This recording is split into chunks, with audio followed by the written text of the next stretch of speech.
Ligados e integrados. Realização Canal Rural. Oferecimento Seara. A qualidade vai te surpreender.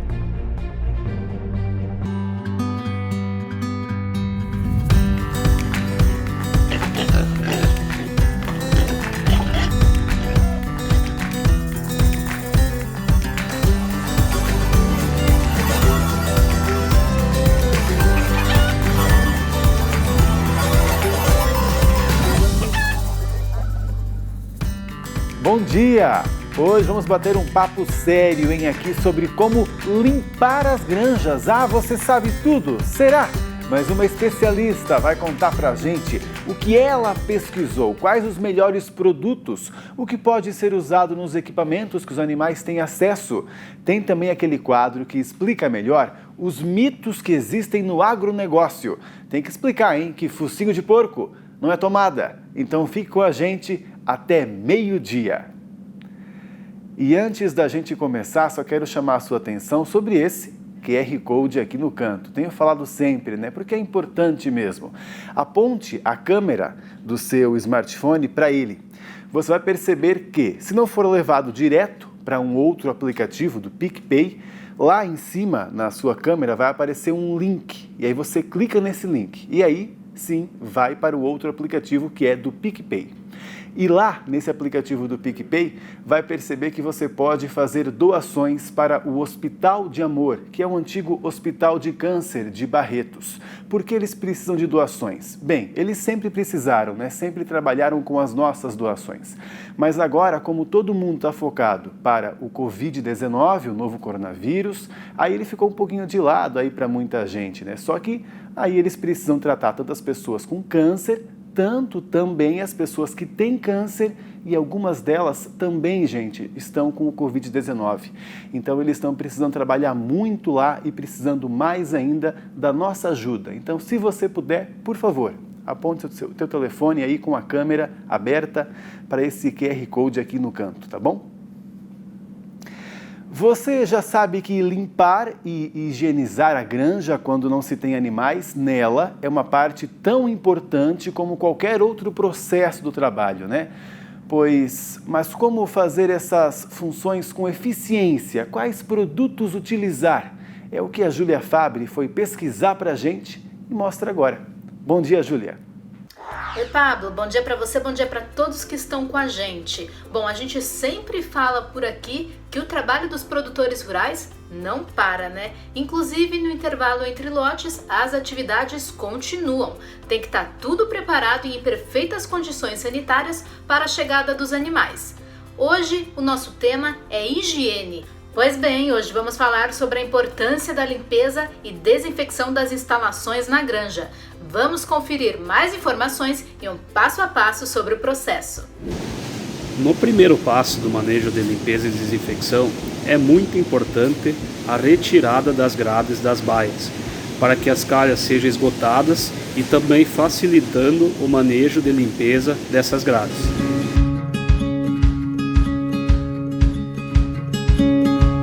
O segundo passo do manejo de limpeza e desinfecção de uma granja é a limpeza úmida. Nessa fase, todas as superfícies das instalações devem ser molhadas, com água sob pressão, sendo que comedouros, cortinas, piso, muretas, baias, todas devem ser molhadas, para a retirada do excesso da matéria orgânica. Nessa fase também deve ser usado o detergente. O detergente facilitará na remoção da matéria orgânica, sendo uma pré-etapa para após isso ser passado o desinfetante que irá inativar os micro-organismos. No processo da limpeza úmida, é preciso utilizar o detergente nas instalações, que vai facilitar a remoção da matéria orgânica. O detergente deve agir por 30 minutos e depois é preciso fazer o enxágue das instalações. Após o enxágue, é preciso retirar o excesso de água das instalações e dos comedouros para facilitar a ação do desinfetante. Após o enxágue das instalações, é muito importante que as instalações estejam secas para a utilização do desinfetante. Para a utilização do desinfetante, também é muito importante seguir a dose recomendada pelo fabricante. devemos diluir o desinfetante em água e utilizar 1 litro da solução por metro quadrado da instalação, tomando cuidado para molhar todas as superfícies da instalação, cortinas, forros, bebedouros, comedouros e piso. Após realizar a limpeza da caixa d'água e a hipercloração da água para a limpeza da linha de encanamento, é muito importante fazer o esgotamento dessa água nos bebedouros das instalações. Após a utilização do desinfetante, a granja passará por um período de vazio sanitário, que nada mais é o tempo que a granja permanecerá vazia sem a presença de animais. Esse período é muito importante para que ocorra a eliminação total das bactérias, já que sem a presença de matéria orgânica, ela não terá um substrato para crescer, sendo assim será eliminado. Legal, hein? Os produtores já estão mostrando para a gente aí com muita eficiência, né? Mas vamos tirar as nossas dúvidas com a pesquisadora da Embrapa, a Jaluza Deunkirch. Ela trabalha focada em descobrir as formas mais eficientes de limpeza e higienização para garantir uma boa sanidade nas granjas. E é claro que então a gente traz aqui para você conhecer, né? Vamos recebê-la na nossa sala de estar aqui. Bom dia, Jaluza.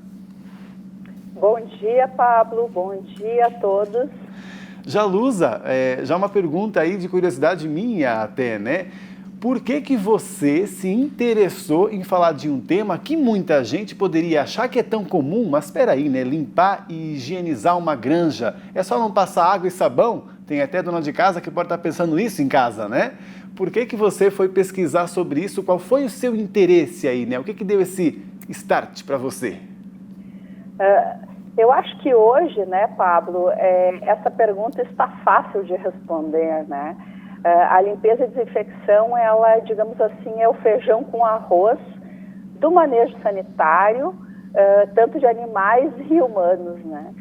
Então, são as formas que a gente tem, né, é o recurso que a gente tem para reduzir o impacto de problemas sanitários nas granjas, né? Especialmente quando se trabalha com produção animal intensiva, onde nós temos um número grande de animais e um acúmulo de dejeções, a gente precisa ter protocolos rígidos de limpeza e desinfecção para proteger os lotes que vêm atrás e para reduzir a disseminação de patógenos que até são comuns dentro das granjas, para reduzir seu impacto, né?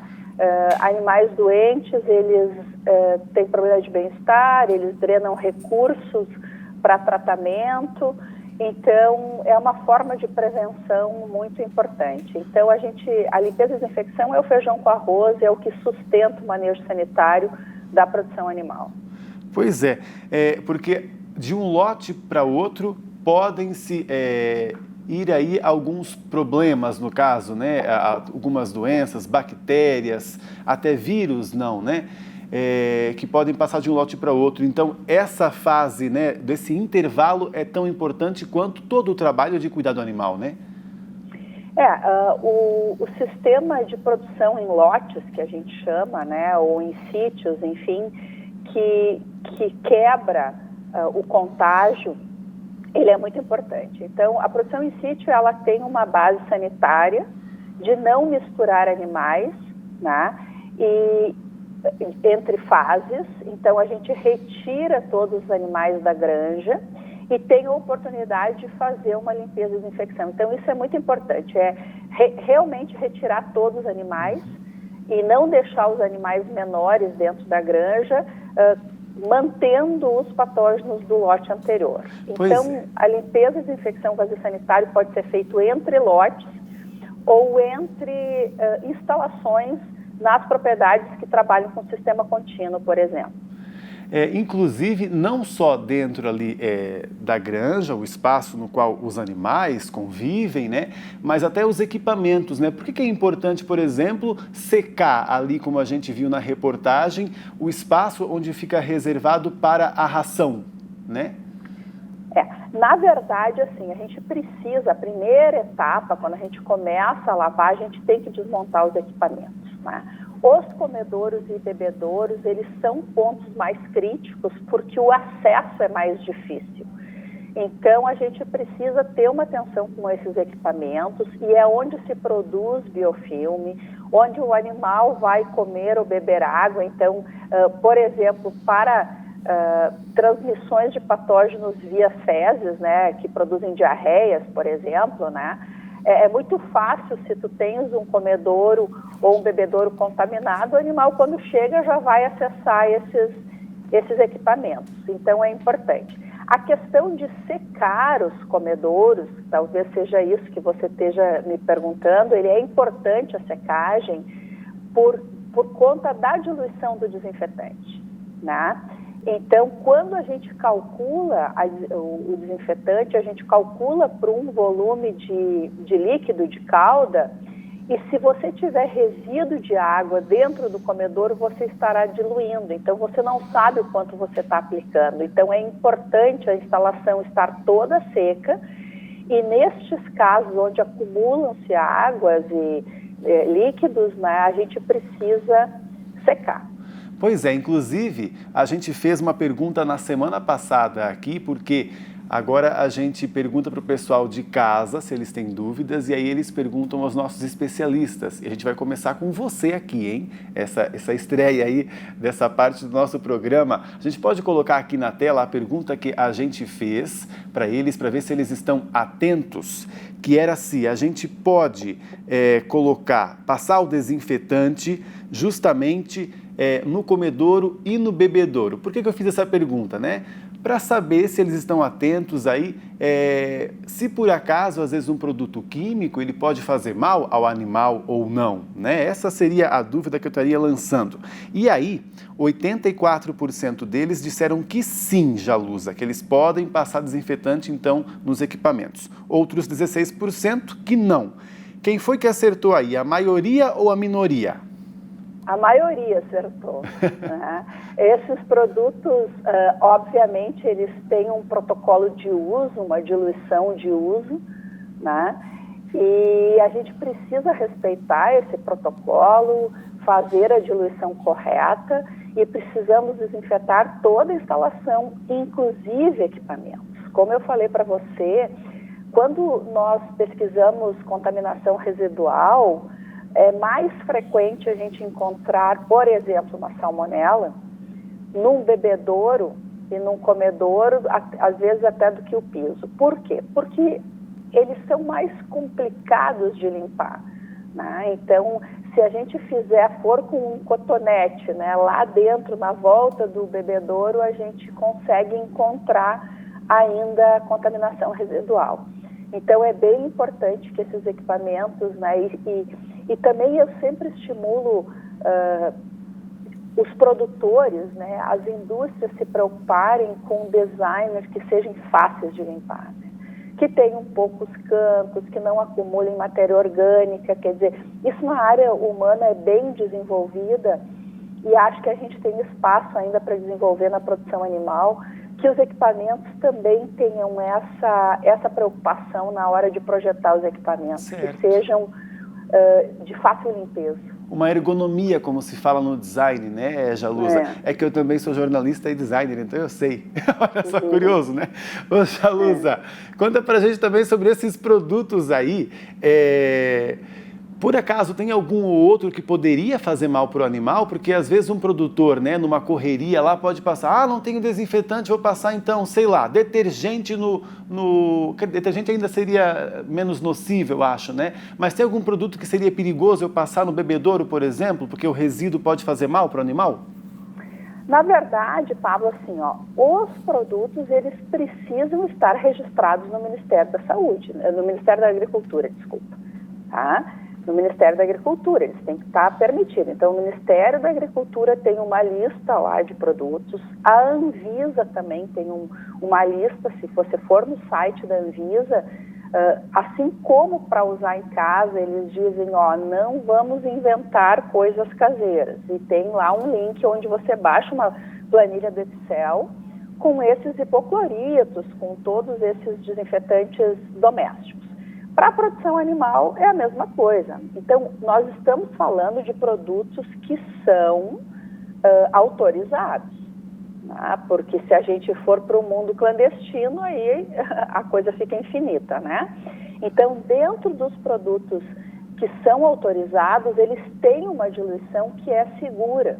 E é isso que o produtor tem que respeitar, né? E essa discussão é uma discussão que é feita com o técnico, porque para uma limpeza e desinfecção bem feita, existe também uma combinação entre o detergente e o desinfetante que ela precisa ser respeitada. E não é porque o produto seja ruim ou bom, é porque a combinação pode funcionar ou não. Certo. Então, é uma definição que é bem importante que o técnico defina, ajude a definir, né? E no sistema integrado, que é o sistema, ou mesmo das grandes cooperativas, digamos assim, que tem toda uma assistência técnica, os produtores têm que discutir com o técnico. Isso é uma decisão técnica, né? Tá certo, então, Jalusa. Informações muito importantes. Obrigado por ter participado com a gente. Tá bom, Pablo. Agradeço. Bom feriado para todos. Para você também. Até uma próxima. A gente faz agora um intervalo e depois tem o quadro que explica aqueles mitos sobre o agronegócio, hein? Aqui a gente explica que focinho de porco não é tomada. Até já.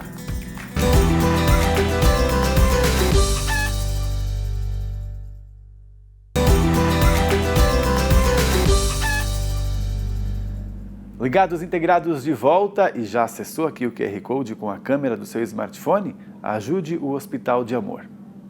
A China pretende importar 2.800.000 toneladas de carne suína esse ano. É um aumento de 32% em comparação com o ano passado. A projeção foi divulgada ontem pelo Ministério da Agricultura da China, que estima uma produção menor por lá de 39 milhões de toneladas.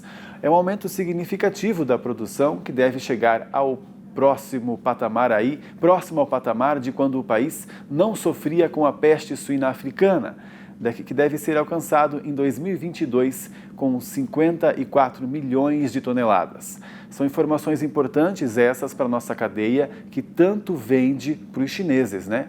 Em termos de curiosidade, o consumo de carne suína por lá deve cair 5,6% esse ano devido ao preço, ou seja, a demanda é ainda maior.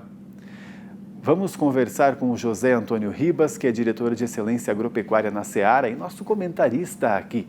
Ribas, bom dia para você. Bom dia, Pablo, e bom dia a todos que nos assistem aí no Canal Rural. Viu só a notícia? A China quer comprar muita carne suína, Ribas, e aí a gente está preparado para isso, pelo menos para esse ano e para o próximo, né? Com certeza. Como a gente tem falado bastante aqui contigo, nem tudo são más notícias. A gente tem um mercado de exportação aí muito grande a ser explorado ainda, e a China é o nosso grande cliente nesse momento, onde grande parte dos nossos investimentos para atendimento deste mercado estão sendo feitos. E tenho certeza que ao longo do ano 2020, provavelmente ao longo de 21 e talvez até 22, nós tenhamos crescimento significativo das vendas e do relacionamento comercial com esse país. Ribas, também queria tocar em outro assunto com você, porque tanto a BPA, que é a associação que representa o setor em todo o Brasil, né, quanto as empresas como a Seara, por exemplo, já se adaptaram aí durante esse período, né, de pandemia com os seus funcionários, né? O que vocês aí tiveram de diferença no dia a dia para trabalhar melhor e não parar? Legal, Pablo. Muitas medidas foram tomadas visando única e exclusivamente a segurança das pessoas diante desses casos de pandemia. As medidas começaram desde o distanciamento dentro dos transportes, com a duplicação do número de veículos de transporte para permitir um aumento de espaço entre as pessoas, e isso foi tomado em 100% das unidades. Todos os cuidados ao chegar às nossas fábricas aí, com a organização das pessoas para que não haja aglomeração, a tomada de temperatura das pessoas para fazer uma verificação, a constante conversa para verificação de alguns sinais ou sintomas para que isso possam ser tomadas medidas, os cuidados com a higiene pessoal, com álcool gel, com a disponibilidade de insumos para os cuidados pessoais, o uso obrigatório de máscara em algumas unidades ou em alguns locais de maior número de pessoas trabalhando, inclusive uma segunda máscara, uma máscara acrílica, enfim, uma série de medidas, Pablo, que dão a garantia da pessoa trabalhar muito segura. A gente tem afirmado, e isso atestado por profissionais de saúde no Brasil inteiro, que a gente pode até chegar ao ponto de afirmar que nas nossas unidades, os nossos colaboradores estão mais seguros ou melhores equipados até que alguns hospitais do país hoje. E isso tem sido feito um trabalho muito responsável por todo o setor de produção de aves e suínos, e fala aqui especialmente pela Seara. Eu acredito, e inclusive, né, que bom que o Brasil começou antes essa prevenção aí, né, Ribas, dando para nós toda essa segurança, né? Obrigado pela sua participação e bom trabalho aí para vocês. Obrigado para todos nós aí, continuemos aí uma grande semana de trabalho. Até a próxima. E agora tem o seu recado aqui também sobre o tema, porque o agro não para. Eu venho dar um recado bem importante para vocês com relação ao novo coronavírus. Bom, nós trabalhamos com alimentação humana, né? Então a gente produz alimento para o mundo, então nós não podemos parar, né? Enquanto alguns podem e devem trabalhar de suas casas, a gente precisa estar no campo junto com vocês, né? Para garantir que não falte alimento na mesa das pessoas. Então, o nosso cuidado e a nossa responsabilidade em cima de tudo isso é dobrado, né? Porque além de produzir comida, a gente deve cuidar uns dos outros. Muito obrigado. E devido ao isolamento social, a Priscila Paiva não pode ficar aqui comigo, né? Mas ela está no estúdio aqui ao lado. Então eu abro a janela aqui para conversar com a minha vizinha. Priscila Paiva, bom dia para você. Olá, Pablo, bom dia! Semana de bloqueio atmosférico, o que é isso? Nenhuma frente fria que esteja na Argentina ou no Uruguai vai conseguir avançar pelo centro-sul do país. Aí a gente fica com esse ar mais seco e grande amplitude térmica. As temperaturas, só para você ter uma ideia, elas variam de negativas na Serra Catarinense, na Serra Gaúcha, e passam dos 30 graus em parte do interior da região sul. Então isso que acontece com grande amplitude térmica, com esse bloqueio atmosférico que desvia todas as frentes frias para o oceano. Elas não conseguem avançar de forma continental. E aí, no Rio Grande do Sul, a gente tem tempo seco e temperatura mais alta, veranico, e esse ano o veranico aconteceu de forma antecipada.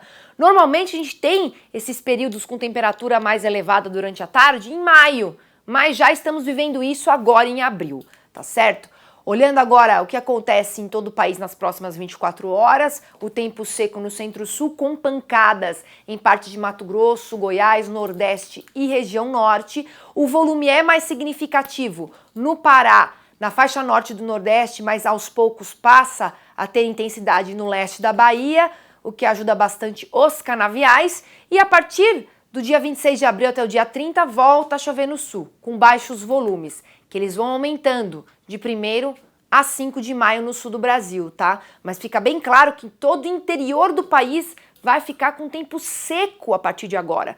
Vocês separaram 2 cidades para mim, vamos aqui dar uma olhada em Passo Fundo, que assim como a gente já tinha falado, a chuva retorna pro fim do mês. Aí sim, começa a ter volumes agrícolas, volumes mais significativos, somando 165 milímetros a partir do fim do mês até o dia 21 de maio. E em relação à temperatura e o frio de maio, a gente consegue ver pelo menos 2 quedas significativas da temperatura em maio para Passo Fundo. A primeira delas acontece no dia 6 de maio, com mínimas em torno aí de 3 graus, 3 a 4 graus. Depois, a segunda no dia 14 de maio, com 2 graus e potencial para geada. Aliás, nessas 2 quedas de temperatura, a gente tem potencial para geada. Vamos ficar de olho em Passo Fundo, tá? Agora, indo lá para o Nordeste, Valência do Piauí, que ainda tem muita chuva por causa da zona de convergência intertropical, que é um cinturão de nuvens carregadas, 232 milímetros previstos, mas a partir do dia 5 de maio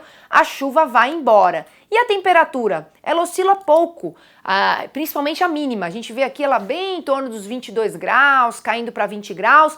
E Valência do Piauí só vai sentir uma queda significativa ali da temperatura, principalmente a temperatura mínima, a máxima na realidade aqui interpretada por essa linha aqui, olha só, perto do dia 14 de maio, as máximas vão ficar em torno aí dos 26 graus, então uma temperatura mais amena. E a menor mínima prevista acontece no dia 26 de abril, com mínima de 21 graus. A gente percebe que, pelo menos aqui na primeira quinzena de maio, a gente vai ter uma diminuição da temperatura, mas nada de muito frio, porque por lá a gente não tem aí queda muito significativa, muito brusca, mas a gente vai ficar de olho em maio nas quedas significativas da temperatura mínima lá no sul do Brasil, tá certo?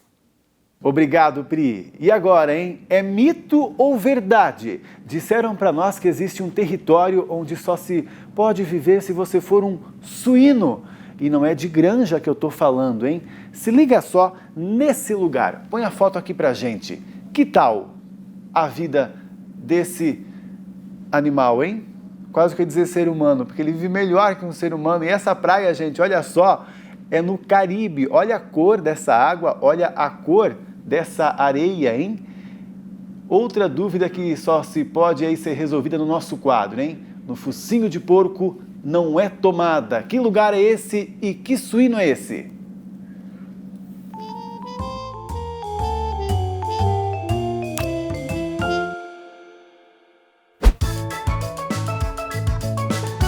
Existe uma ilha nas Bahamas, aquele arquipélago paradisíaco no Mar do Caribe, que é famosa pela população suína. A Big Major Cay é ocupada somente por algumas dezenas de javaporcos, um cruzamento entre porco doméstico e javali.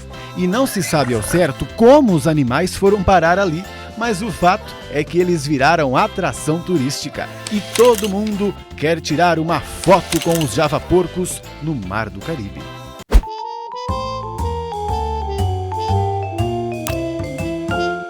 Legal, hein? Programe as suas férias aí para quando tudo isso acabar, né, de isolamento. Vá lá para o Caribe passar um tempo com os porquinhos. E a gente fica hoje por aqui, mas amanhã tem mais, 11h30 da manhã. Tchau, tchau.